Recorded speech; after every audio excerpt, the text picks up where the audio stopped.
Hi, Lacey. Welcome to the NTM Growth Marketing Podcast. It's an honor to be speaking with you today. Thanks for having me. Happy to be here. Before we hit record, you had shared that you were at a recent conference. And I actually saw this in the Milk Road. I'm a subscriber to that newsletter. So Nice. I saw consensus all over the place in their advertisements. Tell us a little bit about the event and what you learned. Yeah, so we were there filming one of our popular YouTube shows called Games with Web3 Friends, which is us hanging out with a bunch of cool people building cool things, talking about hiring practices over a game of Jenga and Connect 4. And it's a ton of fun because it really humanizes people and we get to ask the tough questions while people are distracted. So we got Is it life size?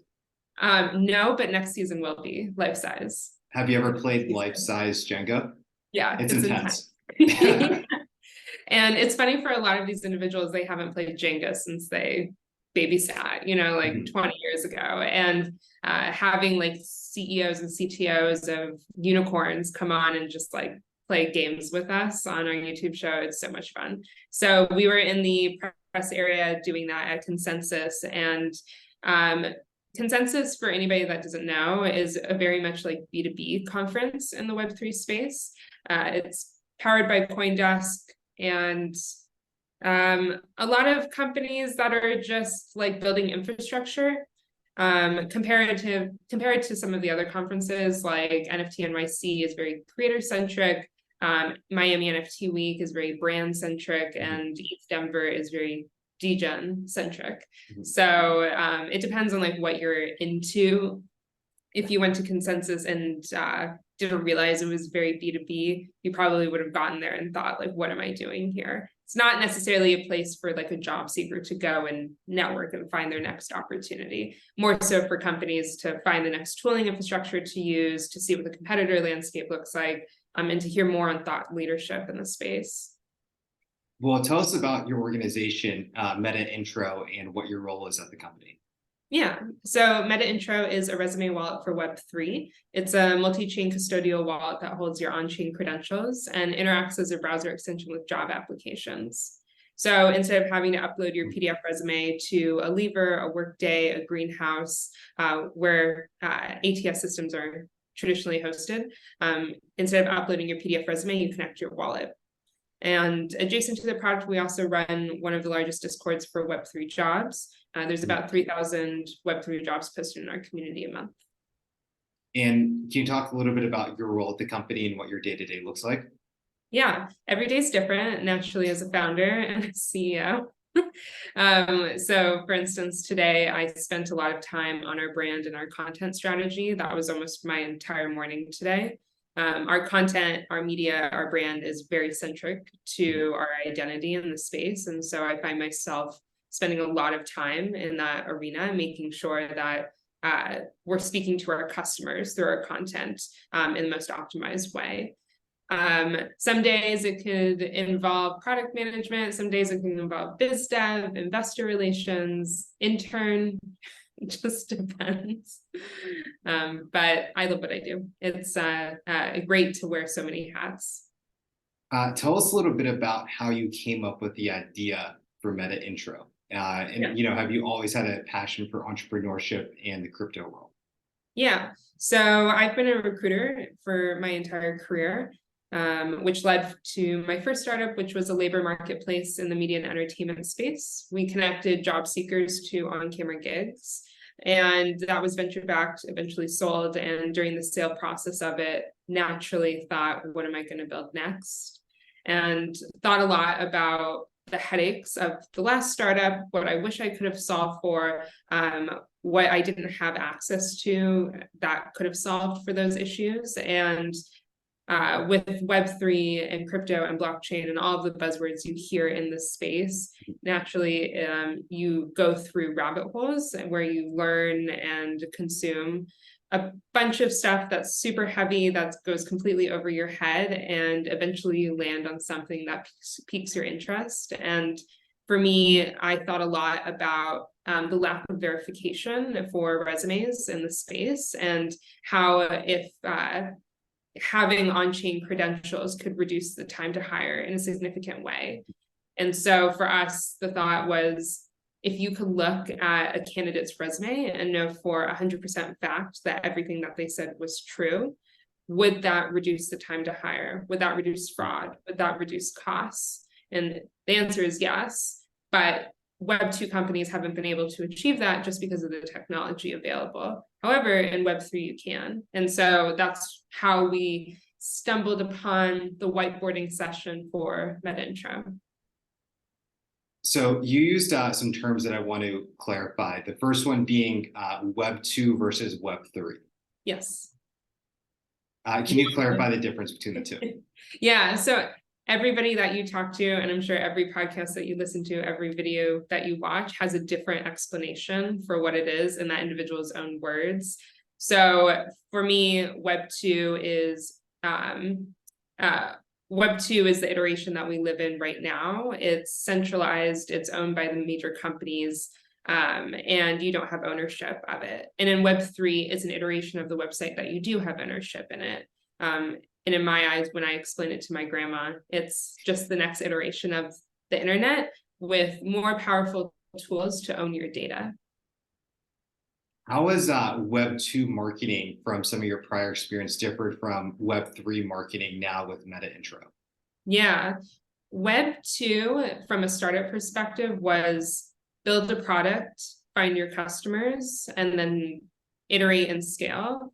In Web 3, it's build a community, build a product based on that community, and then make sure that product is user owned. And so the marketing for it, the nuances are very different in terms of just how you go about it, how you interact with your customers. And that was a hurdle that I had to learn. But in a way, it allows you to build a better product because you're building a product alongside and with your customers versus building a product and then giving it to your customers. So community is a term I hear all the time in the Web3 world. Why is it something everyone wants to talk about? Yeah, that's a good question. Community is super important in Web3 because the products, again, you're building are community owned. And so like for us, for instance, users are owning their wallet, they're owning their on-chain data, which you haven't been able to do before. LinkedIn owns your data, Indeed owns your data. There's all ATS systems own your data. Who owns your on-chain credentials? Where is that stored? Or your off-chain credentials. So like, for instance, the DMV holds your data. And so I'm rambling a little bit, but coming back to the idea of community, because it is such an ownership centered iteration of the internet, that's why community, I think, is the center of it. You made a comment around your grandma and being able to explain to her the difference of Web 2 and Web 3. And I think that hits a great point on effective marketing and needing to break something down for, I use the example of a fourth grader, but grandma's a great example as well in the tech world. Can you share a little bit about why it's so important to be able to explain something to, you know, a grandma to a fourth grader can decipher and not just a computer scientist? Yeah. Well, you can't onboard like the next billion people, which you hear very commonly in the Web3 space, unless you're able to communicate to those billion people why your product matters. And so something like a conversation that has happened at all of the conferences, including Consensus, is how do we communicate what we're doing at a very easy to understand level? And for consumers is often, how does this product either get me from point A to point B faster? How does this product allow me to do X in a better way? Like, why do I care about it? And so you're seeing like a shift in the Web3 industry right now where they're trying to figure out how to communicate that without saying blockchain and Web3 and crypto and like all of these crazy buzzwords that mean nothing to anybody. Nobody, this is my perspective, somebody might challenge me in the comments about this, but nobody cares about the technology outside of the space. Right. Like if I go to a bank, I don't necessarily like care what stack they're using. I don't care what products they're using. I just want to know that this bank either gives me the best interest rate or is the safest place to store my cash. And that goes the same for everything. For Uber, you don't really necessarily care what the stack looks like behind it. You just want to know you're getting from to your location in a safe time for a reasonable price. And so that's what the industry is trying to do right now in Web3 is figure out how to communicate that to the mass audience outside of the space, which people are definitely struggling with right now. Definitely, some of the companies could definitely benefit from bringing on marketing directors and coordinators and comms people to do that. What's the experience been like for you in Meta Intro of being able to decipher it for your grandma to know what you're doing with your life? Yeah, it's actually been pretty easy. Everybody, for the most part, has gone through some sort of job search process. I feel like with job searching in particular, it pulls at people's heartstrings a little bit more. Like I've been in spots before where I've had to apply to jobs and the verification process sucks. It takes time, reference checks, aptitudes checks, skills checks, like that stuff is so obnoxious, to be frank. And everybody can resonate with that at some level. And so when I'm talking to somebody that's not in the space, my communication with them pulls at those strings. It's, you know, what if I told you you didn't have to go through that? What if I told you you can get to a yes or a no for that job much faster? And that goes to job seekers and to employers. You know, when you make a bad hire, that costs your company time, capital, resources. It's an issue. I've made bad hires in the past before, and if only I had a resume wallet that had on-chain credentials that allowed me to verify even at a deeper level than what I was able to accomplish through my interviews, it would have saved me a lot of headache. And so all of that's to say for us internally, because because it pulls at those heartstrings, our comms are a little bit easier versus like an L1 or L2 in the Web3 space. Like that doesn't pull at anybody's heartstrings per se. That doesn't necessarily resonate with my grandma. Those are the infrastructure tools that the mass audience doesn't necessarily care about. I heard this quote the other day from Gary Vaynerchuk around hiring. I'm just curious what you think about this. Good or bad, I just want to hear your thoughts, being a hiring expert. And he said, hire fast, fire faster, promote fastest. Ooh, that's good. Gary V with the good quotes. Do you agree with that? I totally agree. Hiring fast, that's great. You know, I think that's subjective to every industry with how fast you can do it, but I think that's important. That's important not just for the company, but for the job seeker as well. Firing fast, that's a lesson I've learned, how hard it is to fire fast. When you make that decision, you need to act quickly. There's usually a gut check that happens and you need to act on it. And promoting fast, I haven't heard of that one, but that's great. I totally agree. Your employees need to know that they're valued and that the company is willing to compensate them for that value and encourage them to grow. You know, growth within companies, not a lot of people talk about like on podcasts or through the recruitment community. And there's so many wins for both the candidate and for the company when you promote internally. How do you learn more about your customers at Meta Intro? Is it, you know, you said you have the largest Discord channel for job seekers. Is it, you know, being active in there? Do you follow Twitter hashtags? Is it, you know, in-person conversations? I'd love to know how you connect with your community. Yeah, I am connecting with my community like every day, if not like every 10 minutes. Our Discord is very, very active. I try my best to pop in as much as I can to say hello, to help somebody find, you know, the job that they're looking for, to give resume help, to chat with people about salary negotiations, to talk to them about the industry as a whole. I'm very active in the Discord compared to like other founders who are a bit removed.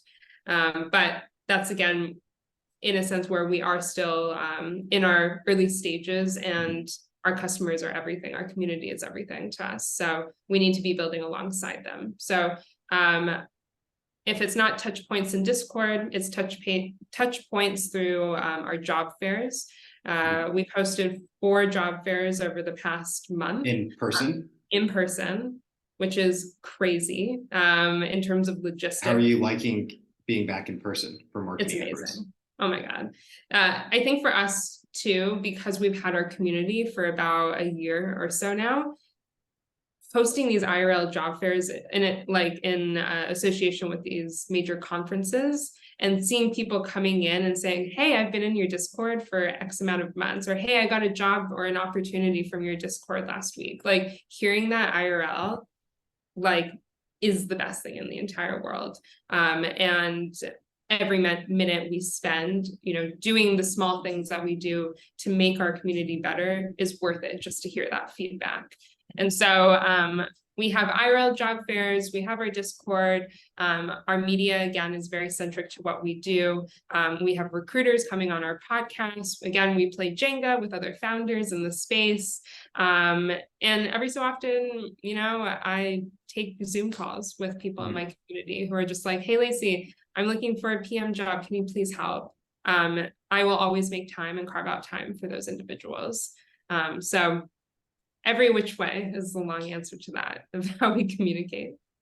I'd love to hear your advice for brands of how you can combine such a digital community and in real life community. And I'm a techie and I love just being able to Slack and hit like on Facebook. And at the same time, just giving someone a fist bump in real life is such a different experience. Yeah. It was interesting watching brands interact at these conferences, IRL, in a way where this is their first time interacting even in the Web3 community, let alone their first time interacting IRL since COVID. So for instance, at Consensus, there were a handful of brands that are Web2, just trying to make that jump into Web3, trying to roll out products that are in the space, and you see the disconnect. And there's 2 types of communities like in the space. You have like the crypto natives, the people that go to the Consensus that like are walking the walk. This is their everyday life. They use DeFi products, they use Discord in replace of traditional email, like they're completely decentralized. And so when you see Web2 brands come into the space and are trying to like make their presence, there's like a lack of connection between the two. And I think that's where brands struggle. And then the other type of community are individuals that are not in this space, that just see these brands going into Web3 and using the tech to create value add products or lines of offering. And like they appreciate it. They're like, oh, this is so cool.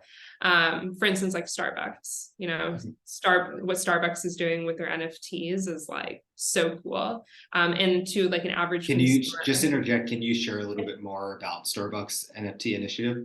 Yeah, so Starbucks just dropped, I think, their second NFT like release on their marketplace, which is supposed to unlock premium products and access throughout the year to those holders. And I remember when I saw the first headline come out, I tweeted, does this mean I get access to PSLs like all year round? And like that's most brands' approach, is how do I unlock that value for power users? And for Starbucks in that case is like, hey, we have a very loyal base of individuals. Like, how can we roll out NFTs as an additional way to generate revenue for us, while unlocking even more value from those power users? And so yeah, so you see brands like connecting with the mass consumer audience, just taking that tech to do that. And then you see brands coming into those crypto-centric conferences trying to connect with the community itself, the Web3 community, and there's just such a disconnect. Just because they don't know, they're new, and it's tough, and it's a little clicky, and it's hard to get into. There's such a high barrier to entry. And so that's also on the crypto community for being more warm and welcoming to those brands, to bringing them into the space. Going back to Discord, so why is Discord the hub of your community and not, Facebook groups or Slack or my God. Asana. I don't even know what else would it be. Can you share a little bit more, kind of why is Discord the hub and what are some of the benefits of it versus some other systems that were hubs of community before it came about? Whoever started the first community on Discord for a Web3 company is like not my friend. Like, because that was the first mover to like move the whole industry into it. If you're in Web3, you have to have a Discord. Some people push for Telegram. I personally hate Telegram. It's not organized. It's very chaotic. There's a lot of spam, a lot of bots. But Discord is it depends on like what you're using it for your community. But for us internally, it's great because there's great security bots, there's moderation bots. It's a great way to organize your community. You can pull in API feeds, like there's a lot that you can do with it, I think, over a Facebook group. I don't know are people even on Facebook anymore in the Web3 space? Funny enough, this time last year I was speaking at a college and I was genuinely curious to know, what social platform the students were on. And so I asked like TikTok and everyone raised their hand. And then I said Facebook and there was a few people who raised their hand. And so I was genuinely curious as to why they were on Facebook. And do you have any guesses with why they were on Facebook? Why? Because their mom was monitoring them on Facebook? Actually, the reverse. They were monitoring their parents to make sure they weren't posting anything embarrassing about them. That was the only reason they used Facebook. That's funny. Yeah. Yeah, my mom would kill me if she heard me saying that I monitor her on Facebook. People are not on Facebook in the Web3 space. Slack gives me hives. That noise, oh my gosh, I can't. Slack also feels with the hashtags a little bit more disorienting. And I think those are like the three options in Discord. So Discord's fine. It's great for what it is.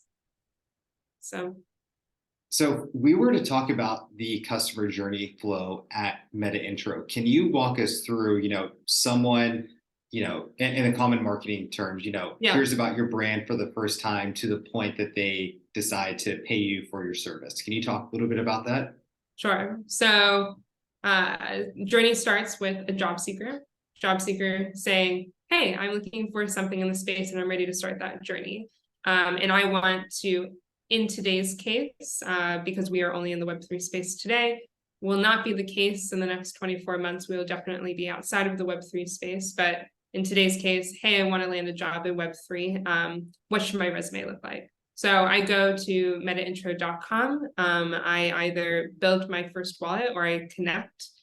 We have like invisible Web3 rails embedded on our site, meaning that you can create a Meta Intro wallet in 2 clicks, either OG way through MetaMask, claiming your seed phrase, going that like very technical route, or I can create my first wallet with 2 clicks through either Facebook, Twitter, or Google. From there, I can add and customize my wallet however I'd like.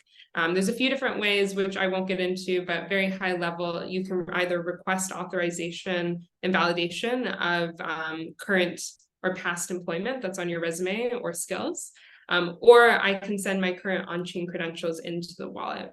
Our wallets are interoperable and universal, which essentially means you have complete ownership of it. And in the Web3 space, you are often earning on-chain credentials every which way across the internet, and you want a centralized way of storing that data in an organized way to turn around to a hiring manager to show your wallet to. So you can either send those on-chain credentials into your wallet, or you can go through the validation process yourself. And then you go into our search bar, which runs on OpenAI, and you type in what kind of job you want. And then from there, it pulls from a database of about 3,000 companies, and you can start applying with your wallet. I tried to make that, I'm still working on figuring out how to make that as less Web3 as possible. But yeah. Are you wanting it to be more Web2-esque? Yeah. No and yes. So our roadmap shows us going outside of Web3. And like how I was mentioning earlier, how do we communicate our product in a way that puts Web3 and blockchain on the back end, and on the front end, all you know about our product is that it gets you from point A to point B faster. And so what we've been working on internally as we've been building for the Web3 space is thinking about other industries that also have issues with hiring, whether that's transportation, food, cosmetics, and seeing, hey, if we inserted our resume wallets into this space, how would we do that?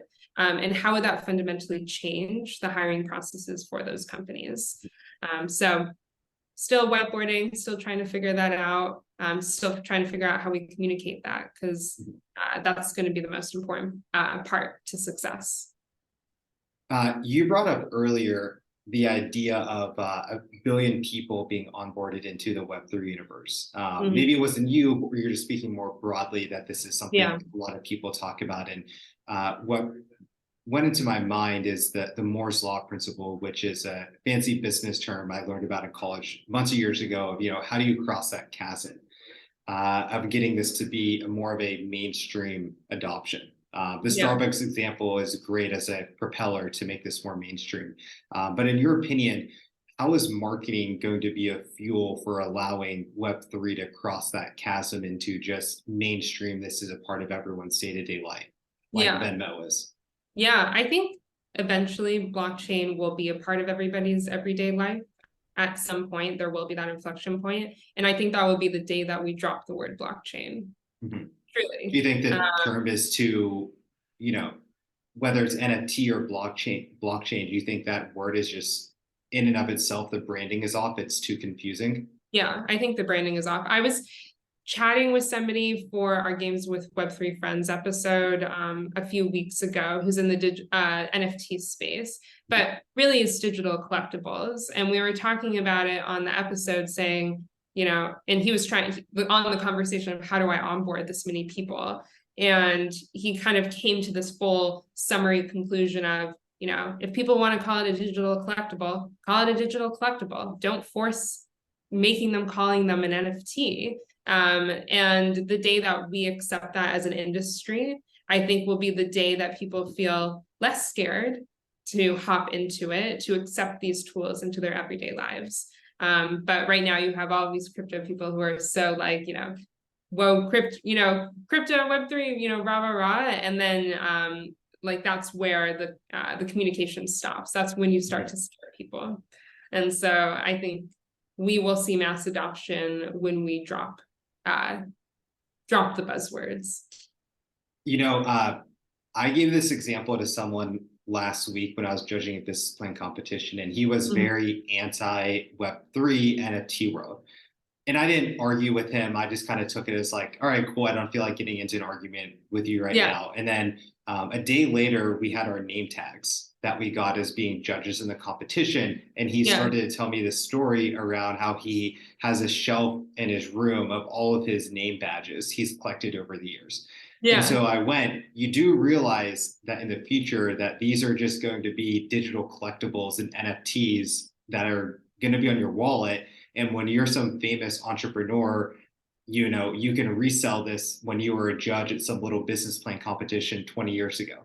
And then his jaw just dropped and he was like, wow, really? See, it's, putting it in perspective like that, I think is so important. Brands need to learn how to do it, how to say it in a very friendly way, like how these concepts could be just everyday like functions, tech in our life. If you were to reflect on a marketing campaign that you're really proud of at Meta Intro, what would that be? And whether, you had massive traffic, new users, your Discord channel exploded, or maybe it was just a failed marketing campaign, but you learned a lot of really valuable lessons. Can you share that with us? Successful campaigns that we've had. Yes, we've had 2 very successful campaigns. We had one campaign that we ran on TikTok. TikTok is a great source for us. We get a ton of traffic. Really? A lot of people I hear when I mention Web3 and TikTok, they say they don't go well together. For you, it's been the opposite experience? The opposite. We post on TikTok 3 to 5 times a day. And that's just like the beginning of it. 3 to 5 times a day is a lot. Like, just for context, some brands post once a day, once every other day. Some Web3 companies just have an account. And with TikTok, there's such a strategy behind it. And it's a strategy of like talking about macro topics and then bringing it down to your niche in the videos. And so if you're scrolling through our account, you'll see us talking about just careers in general. And then you land on our page and we're like, great, you're here. Have you ever thought about a career in Web3? And we started that bit of campaign probably like 3 months ago and ran it for about 2 weeks, where we were posting 3 to 5 times a day. We'd start with like macro and then go down to micro and then throw a little bit of humor on it. And it did so well for us. It showed us, hey, people are interested, obviously, in the career space on TikTok. Like, that's an audience. And they might be even interested in seeing what careers in Web3 might be possible for that individual. And so learning how to create that funnel for us was super valuable. That drove a ton of traffic to our website. And we got a lot of followers and likes and views and everything in between. And so that was kind of like our guiding light to all of the content that we put out, which is making sure we have always that bigger picture, which is careers, leading all of our content. And then once people are in the funnel, we say, hey, what about Web3? Is that the way your Twitter strategy is as well, of going more macro infused with humor? Or on TikTok, is that just the way to go, what you've realized? Yeah, TikTok, our strategy across every platform is different.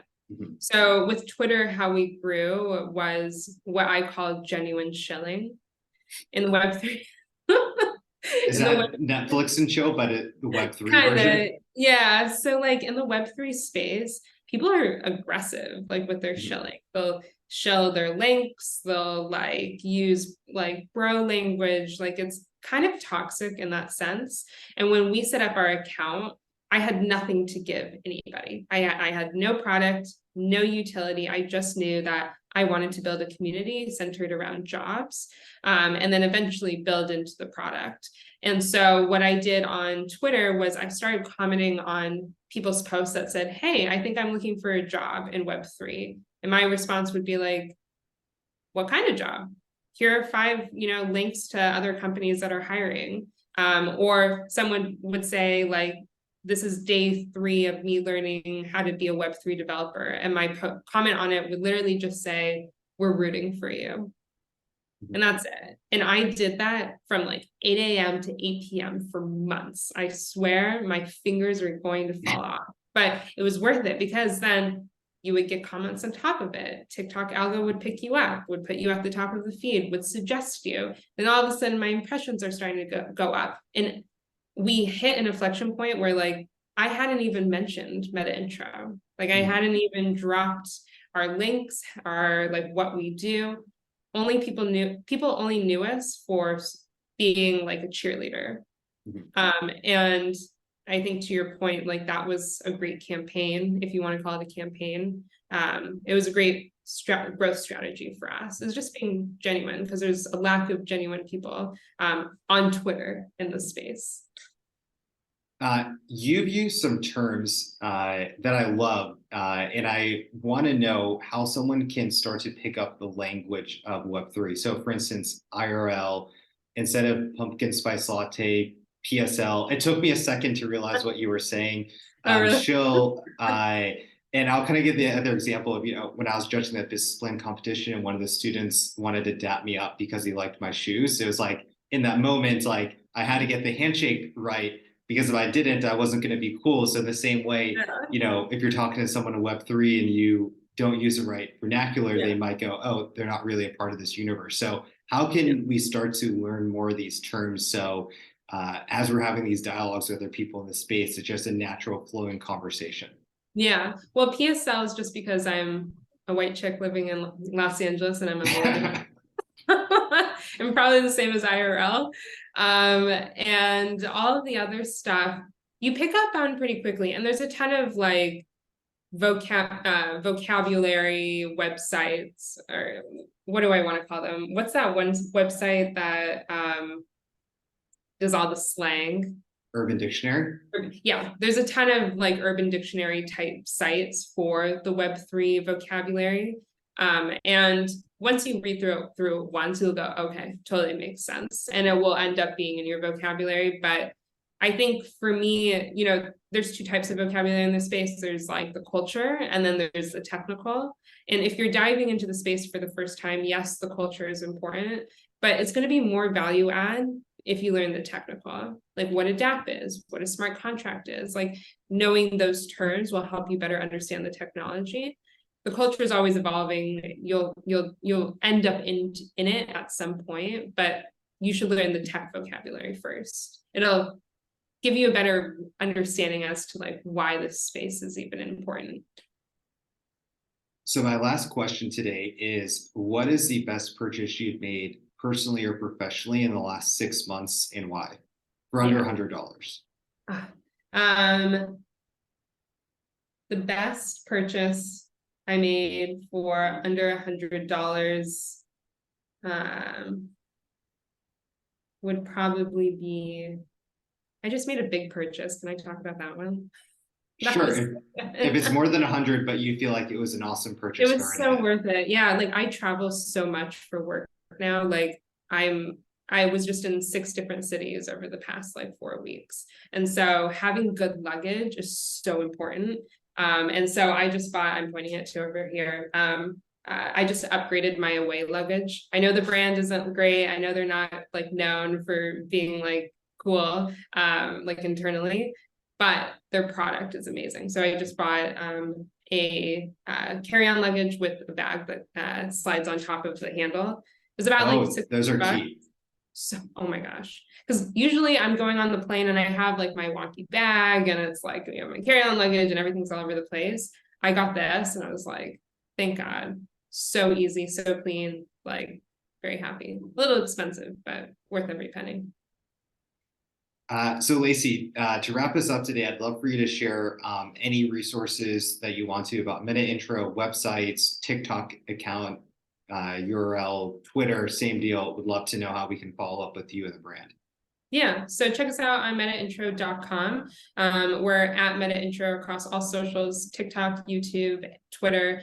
Our Discord link is in our Twitter bio. So if you are looking for a Web3 job, check us out on Twitter to hop into the Discord. You'll be greeted by our community mods. We will point you in the right direction and we will help you land your next job. Perfect. Thank you so much for your time today, Lacey. Thank you.